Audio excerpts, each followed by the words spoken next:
Let's face it, it's easy to waste hours scrolling, comparing, or stressing about things that aren't going to move the needle in your TPT business. And if you've ever felt distracted, overwhelmed, or drained, then today's episode is for you. We're going to be talking about 5 things in the TPT world that you should just put your blinders onto. 5 things that are talked about a lot, discussed a lot within the TPT community, and a lot of it has more to do with keeping up with the Joneses or trying to discover some sort of miracle hack that's going to get you to the top versus focusing on things that are within your control that are actually going to get you where you want to be in your business. So let's talk about that. There are so many podcasts, YouTube videos, blog posts, and Lord knows there are even more TikTok and Instagram people who claim to be TPT gurus. Even beyond that, there are people within the seller community who are offering their own advice, sharing things that have worked for them. And I see a lot of things that sellers are paying attention to that they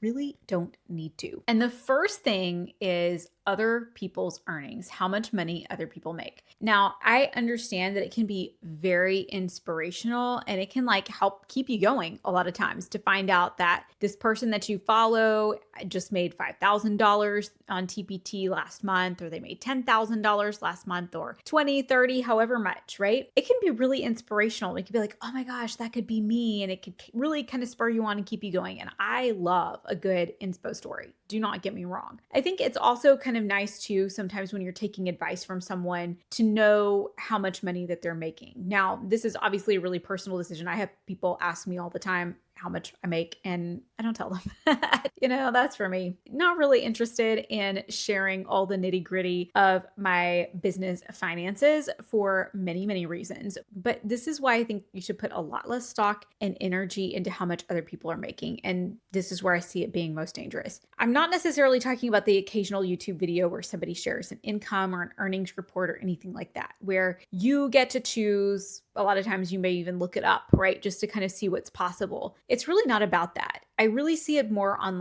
the occasional Facebook post where somebody says, oh my gosh, I just hit a milestone. I just had my first $1,000 month, or I just made my first $500, or I just hit $100,000, whatever the case may be, right? One of the first things that I see when I jump down into the comments is a bunch of new sellers who are saying, what kind of products do you make? What's your store name? Where would you say the majority of your sales come from? And these questions in and of themselves are not bad. And I understand why people want to know, but I think they're really focused on the wrong thing. Rather than maybe asking that person hey, what is one piece of advice that you would give someone who wants to be in your shoes? Which I think is a much better question to ask someone, to congratulate them. This is really incredible. Congratulations. If you have time and you don't mind sharing, what's one piece of advice that you would give to someone who wants to be in that same position one day? I think that's much better advice versus focusing on, I think a lot of times, which product brought in the most sales, or I want to go see their store so I can see what's selling for them or what they're creating,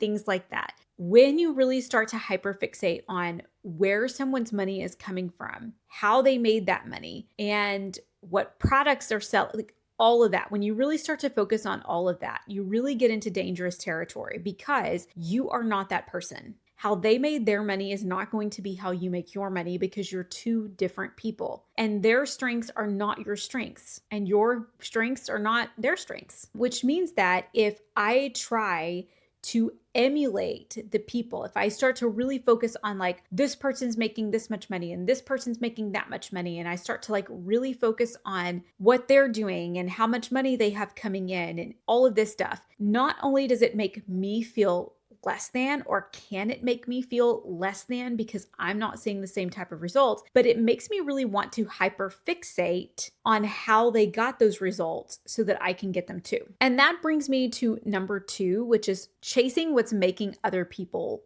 money. So chasing the thing that's making other people money. So if I'm seeing that a seller is doing really well and they're making a certain type of product, or they're doing a certain type of marketing or whatever, and if I try to emulate that, if I try to do what they're doing to get the results that they get, it's not going to work for me. Now, I'm not saying that there's not some sort of strategy or technique that I could take and I could implement and utilize in my own way. That's not what I'm saying. So I'm not saying oh, that person's doing email marketing, I should try email marketing too. Yeah, Okay, that's totally valid, right? What I'm talking about is saying like, oh, they're making a bunch of sales with task cards. I should start making task cards too. Or they're making these trendy videos on TikTok. I should start making trendy videos on TikTok too. And starting to try to do exactly what they're doing and copy them. And I don't necessarily mean in a way that's infringing on their copyright or anything like that, but copy what they're doing so that I can get the results that they have. I'm really putting myself in a position to fail,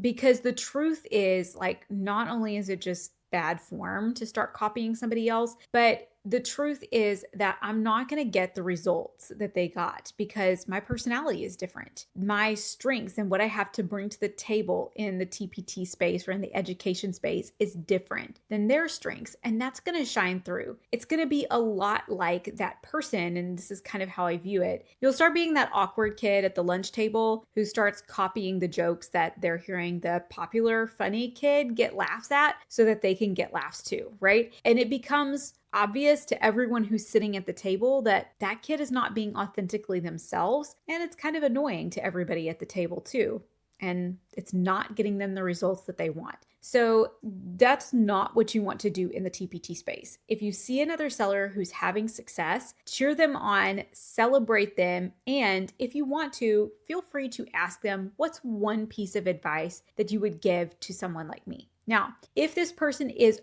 openly offering advice, like say on a YouTube channel or a podcast or on their social media, then they're already giving you the best advice that they have to give. And so you can continue to listen and enjoy and soak it in. And that is a really great practice. If it's somebody else in the TpT space and they're posting an open celebration, say inside of a Facebook group, feel free to ask for one piece of advice or scan the comments to see if they've already offered it. But asking them for specifics like where their money is coming from, in terms of marketing or products or whatever, it's not going to do anything for you. It's not doing anything for them. And it's one of those things that you just kind of need to put your blinders on so that you can focus on what you need to focus on in your TpT business. The next one is negative talk about things that you cannot control. Deep breath.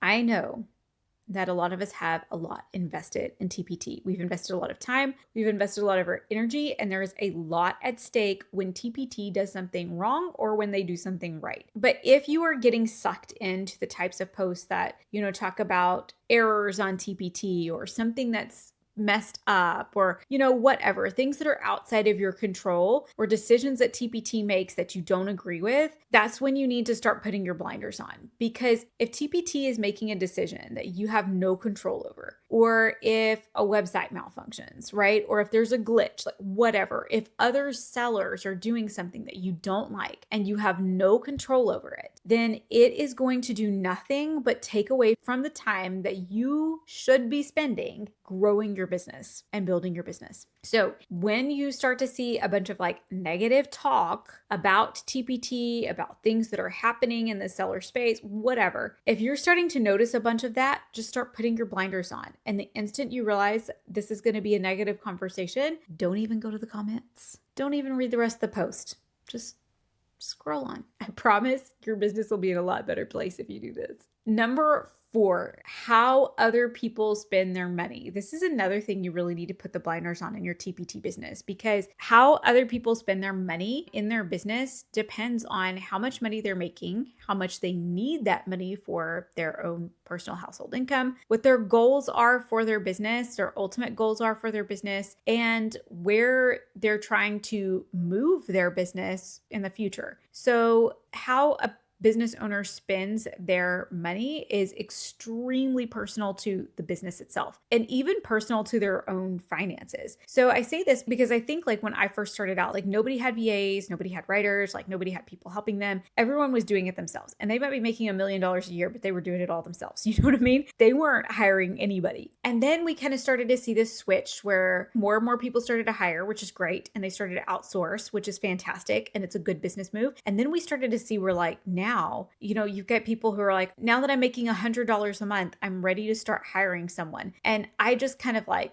okay, like, I mean, it's your money. If you want to take that $100 a month and you want to reinvest it, like, that's fantastic. But I don't know that that's going to be the best choice for your business. But they feel like that's the next logical step because, like, oh, now that I'm having a little bit of a profit, next logical step is I'm going to hire someone and that's going to just like catapult my business. And that's usually not the thing. We usually hire in order to streamline, in order to free up time so that we can focus on things that will make us more money than the money that we're spending. So, not saying you should or shouldn't hire, not saying that there's a certain point, like it's very personal, is what I'm saying. Same for like what other people are spending their money on as far as like tools and subscriptions that are going to help them further their business. A lot of people will spend money on SEO tools, and that's fantastic, but that's probably not going to be the thing that's going to catapult your business into success. You know what I mean? So just because other people are spending money on it doesn't mean that you need to be spending money on it too. And just because people are spending a certain amount of their money doesn't mean that you need to be spending that amount of your money too. It's just not the same. I know sellers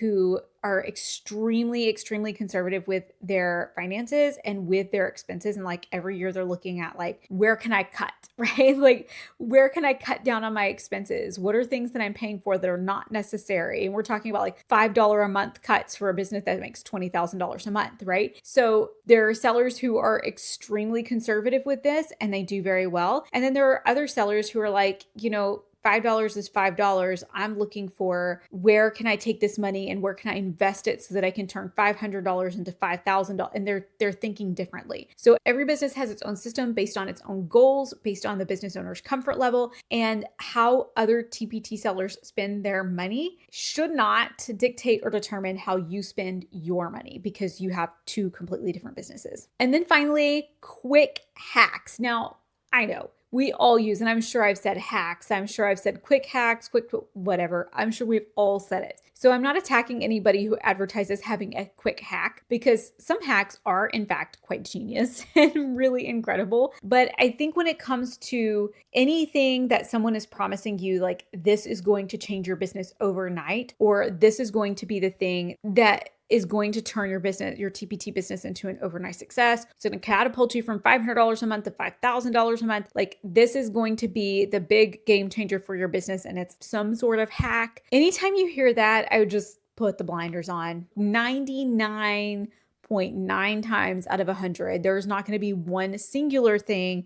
that's going to turn your business from a flop to a money-making machine overnight. Like it's just not going to happen. So if you find yourself really drawn towards finding time-saving hacks, money-making hacks, profit-building hacks, marketing hacks, all that kind of stuff. If you find yourself really drawn toward those things, I would encourage you to put your blinders on and really focus on long term and really start trying to focus on thinking about your business as something that you want to be a long-term success and have a long-term, well thought out plan for versus trying to stack a bunch of hacks on top of each other in order to make something work. And I'll close with this, like energy is your most valuable resource as a teacher business owner. Most of us, the vast majority of us are parents, teachers, business owners, spouses, daughters, friends. Like we have a whole life outside of TpT, and TpT is usually not our only job. We have people who depend on us. We have people who rely on us. And this is a small part of who we are and what we do. And so as a business owner, one of the most important things that you can do for your business is really protect what's coming in